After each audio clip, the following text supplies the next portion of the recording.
Bismillahirrahmanirrahim. Assalamualaikum warahmatullahi wabarakatuh. Salam sejahtera bagi kita semua. Salam, Om Swastiastu, Namo Buddhaya, salam kebajikan. Perkenalkan, nama saya Ilham Fajri. Saya merupakan salah satu dosen perguruan tinggi swasta, Diplomat 3, Program Studi Perhotelan, Akademi Pariwisata NHI Bandung. Video ini dibuat dalam rangka sebagai bentuk unjuk kerja bukti pelaksanaan Tridharma perguruan tinggi dalam bidang pengajaran. Saat ini saya mengajar di bidang manajemen, khususnya mata kuliah pengendalian biaya hotel.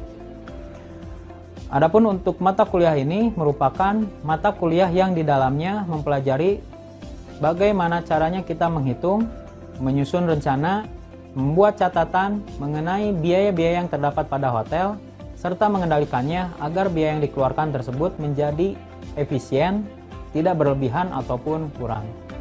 Pada mata kuliah ini juga merupakan kelompok mata kuliah bersama yang ditujukan bagi mahasiswa semester 6 dengan bobot 3 SKS. Yang mana untuk profil lulusannya nanti akan menghasilkan profil lulusan sebagai supervisor di bidang perhotelan. Dengan mengikuti mata kuliah ini, mahasiswa diharapkan mampu memahami hal-hal sebagai berikut. Pertama, mampu mengidentifikasi setiap jenis biaya. Yang kedua, terampil memilih pemasok dan mengetahui quality purchase point. Yang ketiganya, mampu mengawasi, mengendalikan, dan memesan persediaan barang. Yang keempatnya, memiliki pengetahuan dalam menerima dan menyimpan barang. Yang kelimanya, memiliki pengetahuan dalam mengelola dan menghitung persediaan. Yang keenamnya, mampu memantau anggaran. Dan yang terakhir, memiliki pemahaman tentang strategi dan prosedur manajemen biaya. Untuk mencapai kemampuan tersebut, mahasiswa akan diberikan topik-topik perkuliahan yang akan dibahas dalam 14 kali pertemuan, di mana topik-topik tersebut adalah yang pertama, tinjauan pengendalian biaya hotel. 2. Pengendalian aktivitas fungsi terkait pembelian. 3. Sistem dan prosedur pembelian bahan makanan.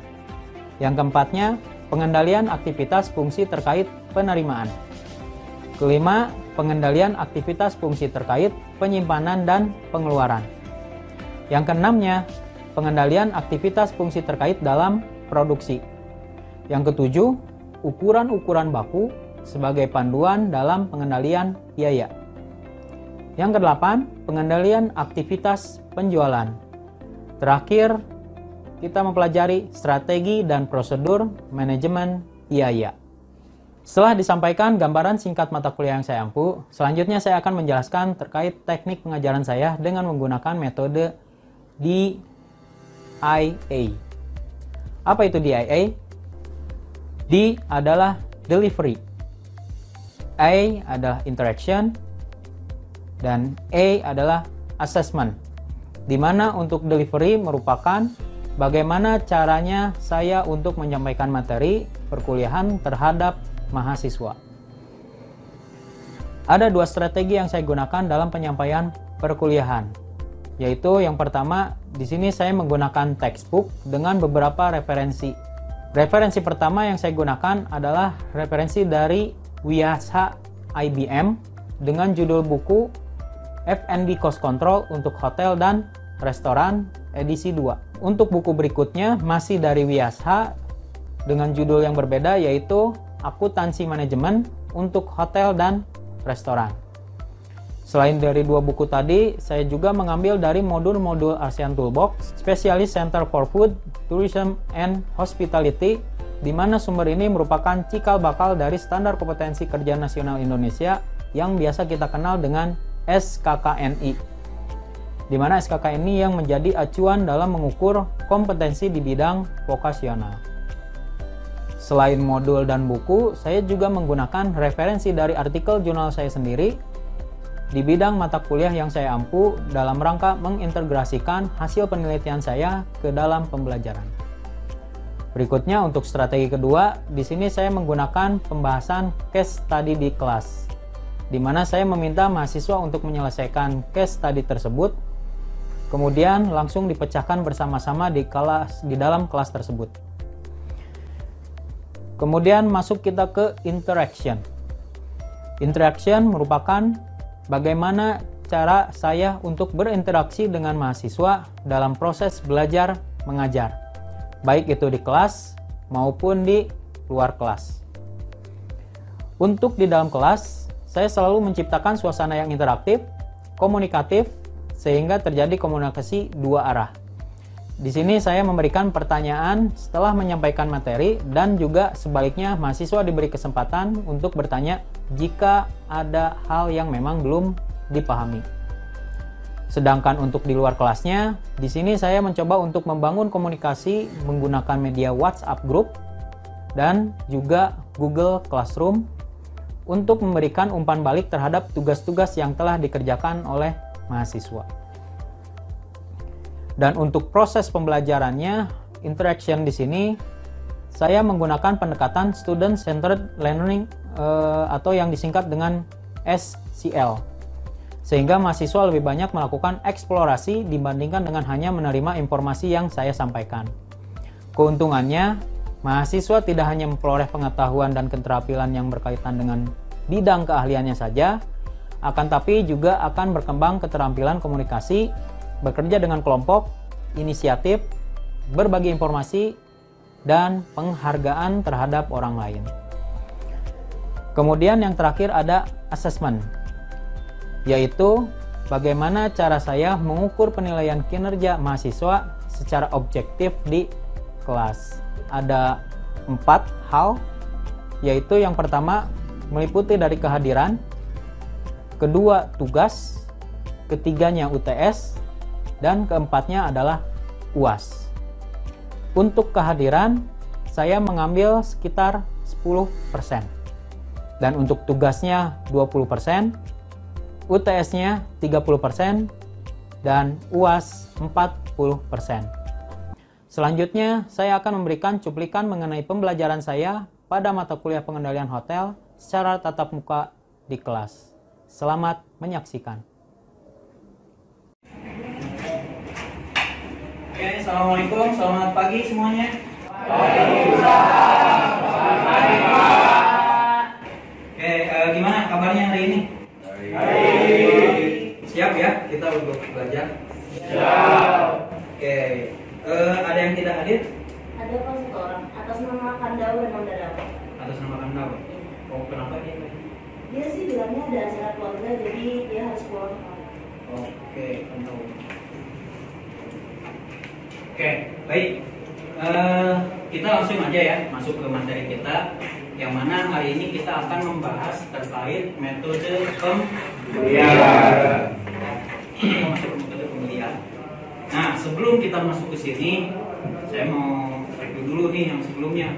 Kan pada minggu lalu kita udah bahas tentang purchasing ya, atau juga tentang si purchasernya itu sendiri.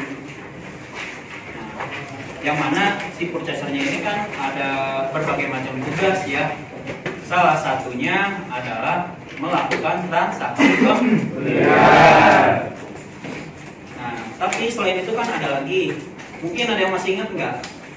Selain tadi melakukan transaksi pembelian, ada apa aja? Ya, boleh.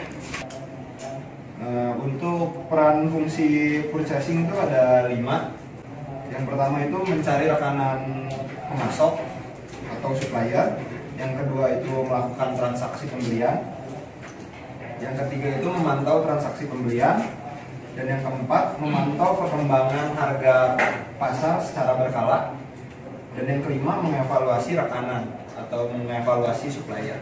Oke, ya betul ya. Yang tadi Steven katakan bahwa tugas fungsi dari seorang purchaser itu ada 5 ya. Tadi yang pertama mencari supplier atau rekanan pemasok ya untuk bahan baku atau barang. Kemudian yang kedua pastinya langsung melakukan transaksi pembelian. Yang ketiganya nggak hanya beli tapi kita pantau juga transaksinya ya. Meliputi dari apa saja? Ada yang masih ingat? Coba. Harga yang kita pantau ya. Kemudian apa lagi? Dan kuantiti. Nah, kemudian yang keempatnya, selain kita memantau transaksi, kita pantau juga harga di pasaran luar itu seperti apa. Dan yang terakhir mengevaluasi supplier. Jadi seperti itu. Nah, tadi dari kelima kan dua, ya, yang nomor 2 yang saya sorot, atau itu yang merupakan pekerjaan utamanya. Apa? Melakukan transaksi pembelian. Nah, saat kita melakukan transaksi pembelian, itu kan ada metodenya ya, yang telah saya sampaikan sebelumnya, tapi belum terjelaskan lebih lanjut. Hari ini kita akan bahas metode pembelian tersebut. Di sini sebetulnya ya, metode dalam pembelian itu ada 2 ya. Kita akan menentukan jumlah bahan makanan dengan 2 metode. Yang pertama ada metode deterministik, yang kedua metode probabilistik. Nah, hanya saja dengan ketersediaan waktu kita yang terbatas, kita fokuskan dulu saja ke yang metode deterministik. Oke ya? Oke, ngomongin tentang metode deterministik. Nah, metode ini merupakan pilihan ya daripada yang kedua untuk melaksanakan pembelian. Dalam membeli satu barang itu biasanya nggak ngasal. Mungkin di restoran atau hotel ada beberapa yang menerka barangnya. Tapi kalau dengan metode deterministik ini, kita sudah tidak lagi menerka-nerka, melainkan kita sudah punya ketetapan angka berapa sih barang yang harus kita sediakan. Ya. Itu fungsi dari deterministik ini. Nah, rumusnya biasanya seperti apa ya untuk deterministik ini? Itu kita menggunakan rumus apa yang namanya EYOKI. Ada yang pernah dengar EYOKI? Dengan metode ini kita jadinya tahu berapa sih jumlah persediaan yang harus kita pesan dengan ekonomis. Sampai sini dapat dipahami? Saya Pak, Ya. metode kedua tersebut itu untuk barang jenis apa aja sih Pak? Saya coba jawab ya. Jadi kan tadi sempat kita bahas ada 2 metode, tapi kan kita bahas yang pertama dulu. Tapi karena ditanyakan, ya kita bahas aja ya. Jadi maksud yang kedua ini adalah probabilistik. Nah, kalau yang pertama ini kita menghitung barangnya sudah pasti ya untuk jangka dalam 1 tahun. Tapi kalau yang probabilistik ini nanti kita menggunakan perhitungannya itu dengan kemungkinan. Ya, namanya juga probabilistik. Berarti kemungkinan. Nah, perbedaannya juga dengan yang deterministik. Yang probabilistik ini biasa digunakan untuk barang perishable. Ya, karena dia barangnya mudah rusak dan dia tidak bisa kita perkirakan dalam jangka waktu 1 tahun. Pasti itu tiap harinya beli. Tapi kalau kita menggunakan deterministik, itu kan tadi kita menggunakan jangka waktu 1 tahun ya, yang otomatis dengan kata lain jangka waktu pengorderannya itu nggak mesti harus tiap hari. Nah, ada nanti kita hitung ya periode waktu-waktu tertentu untuk melakukan pembeliannya. Jenis barangnya apa berarti yang jangka 1 tahunan? Groceries, betul ya. Jadi kalau groceries kan dia barangnya tahan lama ya. Nah, kita nggak mesti harus beli harian. Nah, di sini kapan waktunya baiknya kita belinya gitu ya? Apakah per 1 bulan atau per 2 bulan?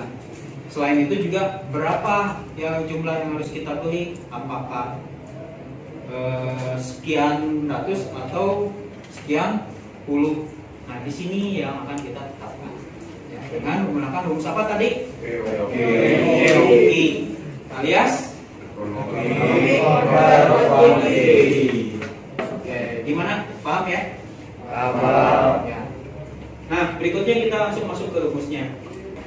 Untuk rumus EYOKI-nya sendiri, ini teman-teman semua bisa pakai EYOKI, yaitu sama dengan akar 2 dikali F dikali S per CP. Ini adalah rumus kita nanti untuk menghitung pembelian barang atau persediaan barang. Berapa sih yang harus kita sediakan dan juga per kapan kita membelinya. Oke. Di sini rumusnya oke, akar 2 kali F kali S per CP. Akar 2-nya ini udah tahu ya. Itu dari rumusnya. Nah, paling yang harus kita cari tahu apa itu F, apa itu S, apa itu C dan juga P-nya ya. Nah, ngomongin apa itu F.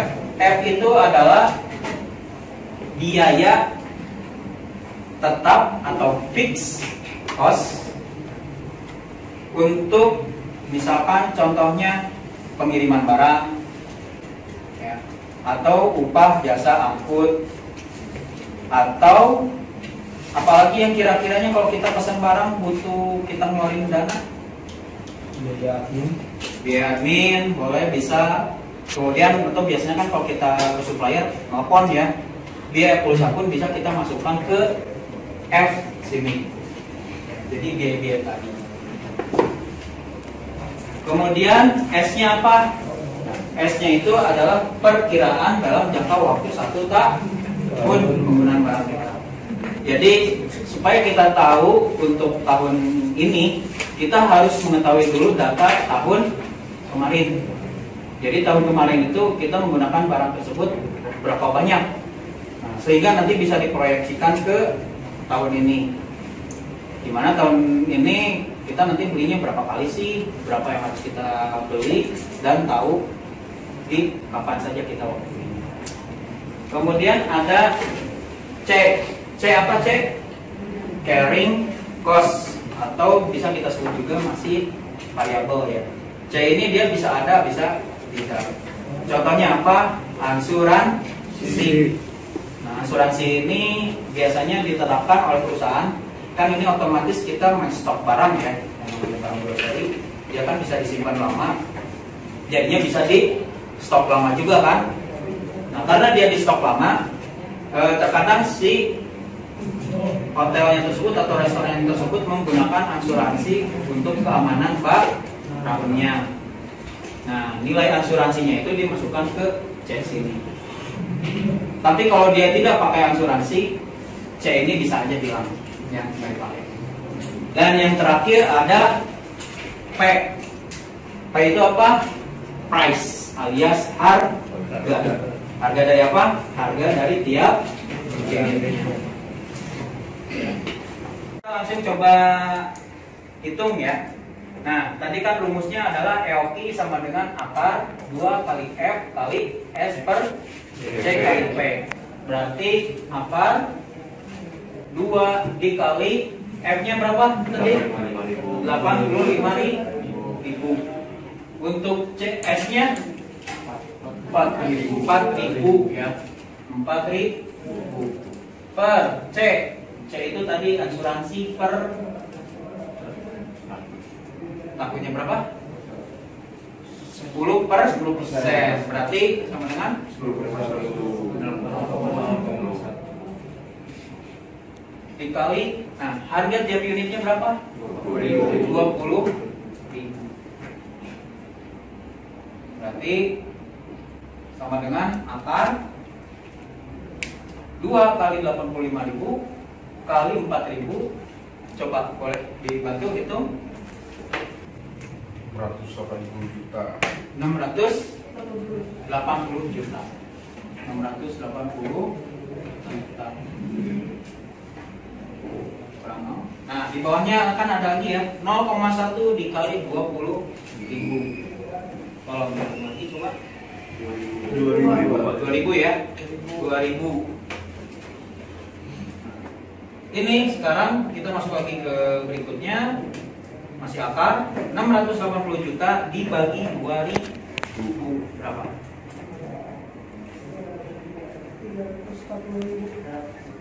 340.000. Kemudian ini kita akarkan berapa? 583,09. Yang mana kan di sini kita ngomonginnya liter ya.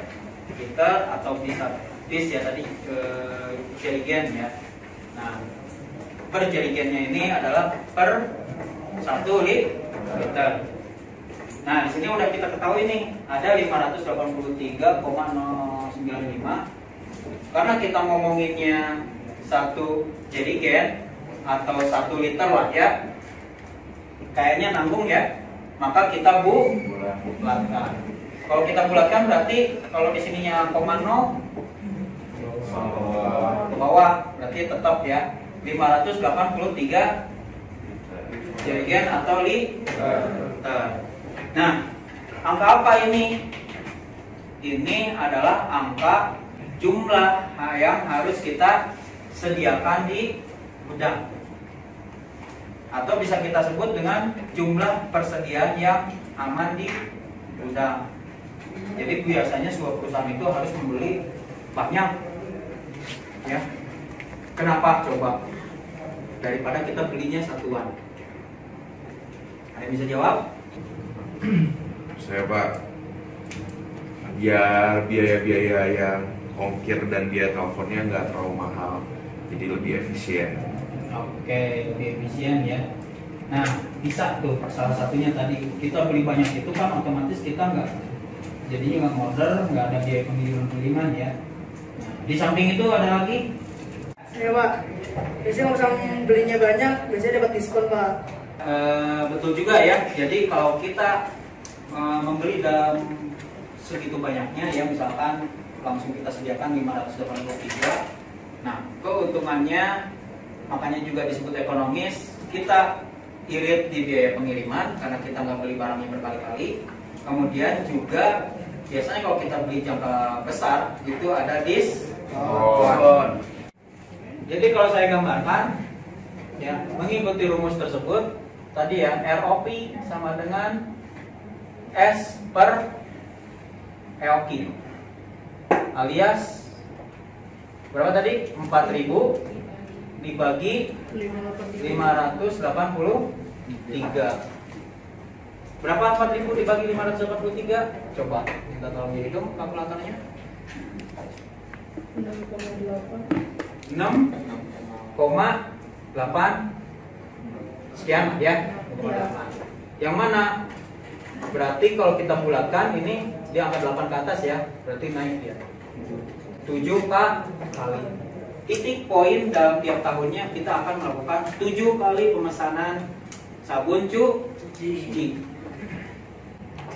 Nah, per hari kapan?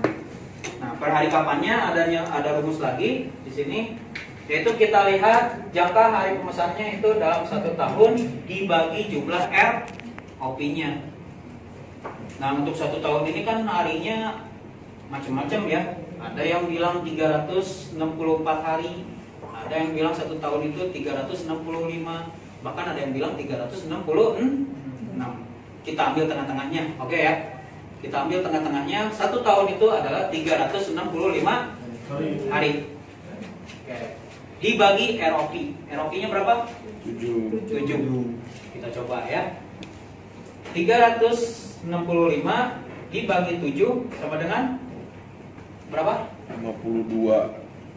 52,14. Atau kita bulatkan lagi ya, karena kan hari itu nggak ada komanya ya. Berarti 52 hari. Dengan kata lain, titik poin kita melakukan order adalah per hari ke-52. Nah, hari ke-52 ini sudah ada di gudang tersebut 583 liter sabun cuci di gudang. Paham ya? Sampai sini ya. Ada pertanyaan? Cukup Pak? Cukup ya? Cukup jelas. Cukup jelas. Terima kasih. Nah, kalau jelas, saya pengen coba ya, teman-teman mahasiswa semua di sini untuk mengerjakan satu contoh soal lagi. Nah, di sini saya ada contoh. Kita akan menghitung ikan tuna kaleng. Di sini teknisnya silakan siapkan kertas lembar, coba dikerjakan. Saya kasih waktu sekitar kurang lebih 1 sampai 5 menit ya maksimal ya. Dan kalau yang sudah, boleh coba ke depan. Oke? Silakan.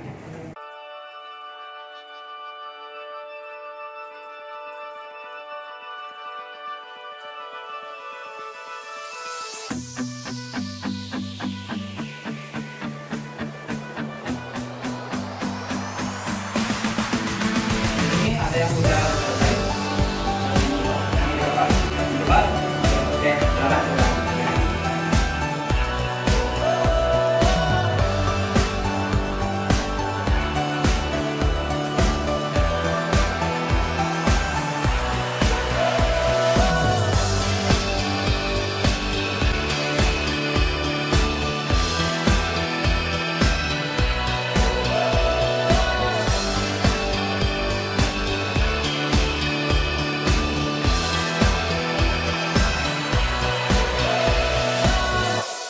Kita coba cek bareng-bareng ya, apakah jawabannya sesuai atau tidak.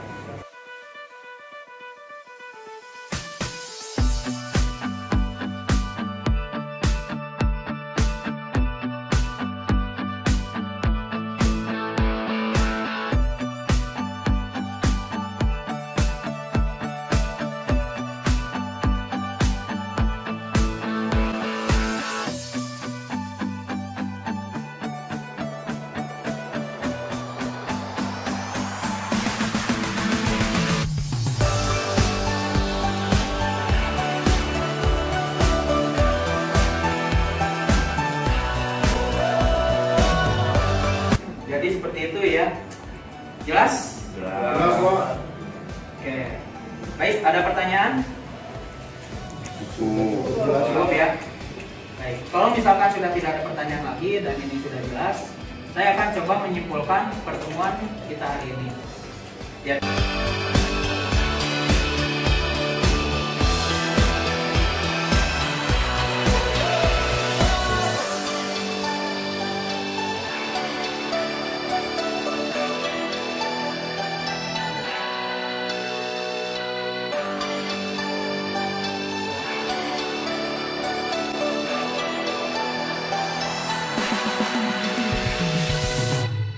Baik, kalau gitu cukup sekian ya perkuliahan dari saya.